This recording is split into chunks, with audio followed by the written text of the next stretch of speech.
اگر اپنی عزت پیاری ہے نا تو میری کچھ نصیحتیں یاد رکھنا. ہمیشہ ان محفلوں سے باغی رہو جہاں عزت کردار سے نہیں بلکہ چاپلوسی سے بانٹی جاتی ہے. مطلب اس بندے کی چاپلوسی کرنا، اس کی تعریف کرنا، چاہے وہ غلط بھی بولے آپ نے اس کی تعریف ہی کرنی ہے. ایسی محفلوں سے باز رہو. وہ احترام نہیں ہوتا جو سچ بولنے والوں سے چھین کر خوشامدی کرنے والوں کو دیا جائے.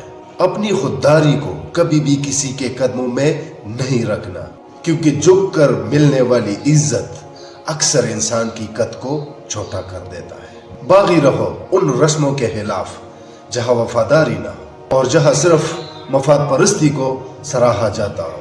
اصل وقار وہی ہے جو ضمیر کے ساتھ کھڑا رہے، چاہے محفل میں تنہا ہونا کیوں نہ پڑے. میرے بھائی، امید کرتا ہوں کہ ویڈیو تمام بھائی اور بہنوں کو سمجھ آئی ہوگی. آج کے زمانے میں کسی کو عزت دو، پلٹ کے بہت کم ہوتے جو آپ کو پلٹ کر عزت دیتا ہے. ہمیشہ اس کی سوچ یہی ہوتی ہے نا کہ یہ محتاج ہے میرا، اس کی کوئی ضرورت ہوگی اسی وجہ سے میری عزت کر رہا ہے.